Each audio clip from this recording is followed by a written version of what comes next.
Hello everyone, welcome to my channel. কেমন আছো তোমরা সবাই? আশা করছি সবাই খুব ভালো আছো, আর আমরাও ভালো আছি। চলে আসলাম আজকে আরও একটা নতুন ভিডিও নিয়ে। আজকে আমি তোমাদের সাথে শেয়ার করব কুলের আচারের রেসিপি। প্রথমে আমি এখানে কিছুটা শুকনো কুল নিয়ে নিয়েছি। তবে এই কুলগুলো বাজারের কেনা কুল নয়, এই কুলগুলো আমাকে আমার মাসি শাশুড়ি দিয়ে পাঠিয়েছিল। ওদের গাছের কুল, মানে মাসিদের গাছের কুল। এগুলো মাসি একেবারে শুকিয়ে আমাকে পাঠিয়েছে। প্রথমে আমি কুলগুলো একটু করে ফাটিয়ে নিচ্ছি, যাতে করে মশলাটা কুলের মধ্যে ভালো করে ঢুকে যায়। তাছাড়া কুলের মধ্যে যদি পোকা থেকে থাকে তাহলে সেটাও আমি দেখতে পাবো। এবার একটু জল গরম বসিয়ে দিলাম কুলগুলোকে ডুবিয়ে রাখার জন্য। জলটা গরম হতে দিয়ে আমি এখানে গুড়টা রেডি করে নিচ্ছি। আমি এগুলো কিছুক্ষণের জন্য জলে ডুবিয়ে রাখবো, কারণ এগুলোতে প্রচুর নোংরা থাকে, আর একটু জলে ডুবিয়ে রাখার পর ছেঁকে নিলে নোংরাটা বেরিয়ে যাবে। গরম জলে দিলে তাড়াতাড়ি গলে যেত, তবে আমি যেহেতু ছেঁকে নেবো সেই জন্য ঠান্ডা জলেই ডোবানো থাক, ততক্ষণ আমি কুলটাও রেডি করে নিতে পারবো। জল গরম হয়ে গেছে, এবার কুলগুলো জলের মধ্যে কিছুক্ষণের জন্য ডুবিয়ে রাখলাম। এখন আমি মশলাগুলো রেডি করে নেব। এখানে আমি নিয়েছি 5 ফোড়ন, জিরে, ধনিয়া, মৌরি আর শুকনো লঙ্কা। শুকনো লঙ্কাটা আমি 6টা নিয়েছি। যে যেরকম ঝাল খাও কম বেশি সেই পরিমাণ অনুযায়ী নিতে পারো। তো মশলাটা আমি ভালো করে ভেজে নেব, তারপর এটাকে গুঁড়ো করে নিতে হবে। মশলাগুলো থেকে খুব সুন্দর একটা গন্ধ বেরোচ্ছে। এবার আমি নামিয়ে নেব। মশলাগুলো ভাজা হয়ে গেছে খুব ভালো করে, দেখো।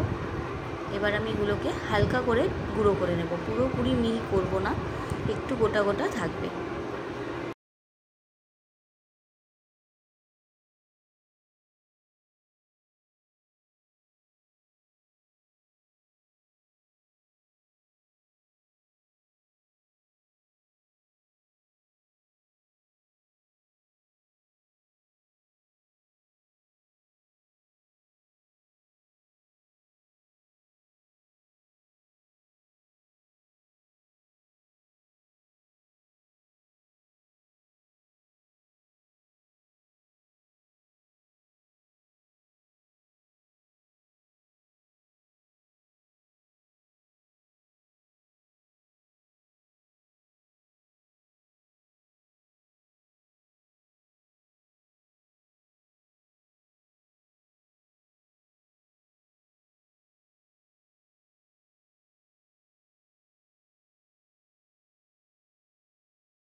মশলাটা রেডি হয়ে গেছে।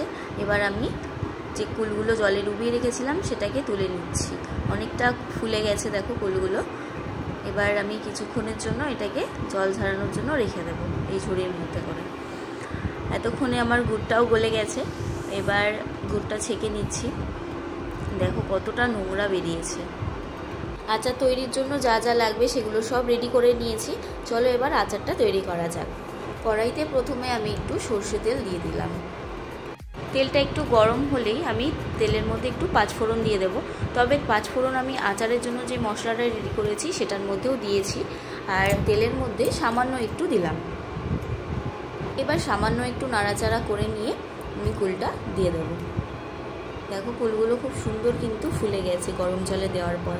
কুলগুলোকে একটু ভালো করে নাড়াচাড়া করে নিতে হবে।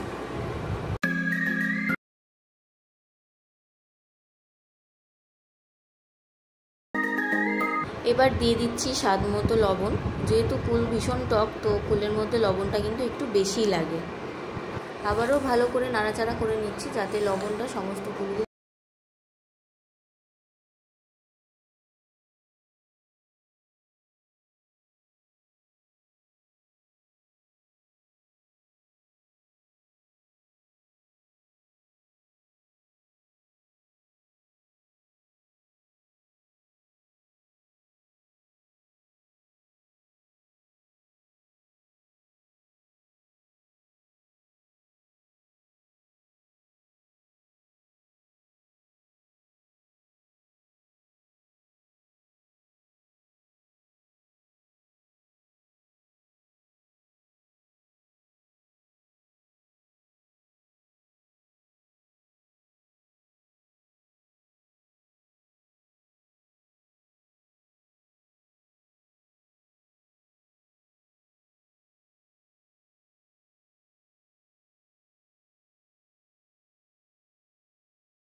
আচারটা রেডি হয়ে গেছে, এবার আমি নামিয়ে নিচ্ছি।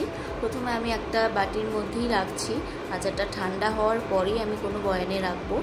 তোমরা কে কে কুলের আচার খেতে পছন্দ করো আমাকে কিন্তু কমেন্টে জানিও। কুলের আচার বানানো কিন্তু খুবই সহজ, তোমরা একবার বাড়িতে বানিয়ে দেখতে পারো। চলো তবে আজকের মতো ভিডিওটা আমি এখানেই শেষ করছি। কেমন লাগলো ভিডিওটা তোমরা আমাকে জানিও, ভালো লাগলে একটা লাইক করে দিও আর চ্যানেলটা সাবস্ক্রাইব করে আমার পাশে থেকো। চলো তবে আজকের মতো টাটা, সবাই খুব ভালো থেকো, সুস্থ থেকো, আর দেখা হচ্ছে নেক্সট ভিডিওতে।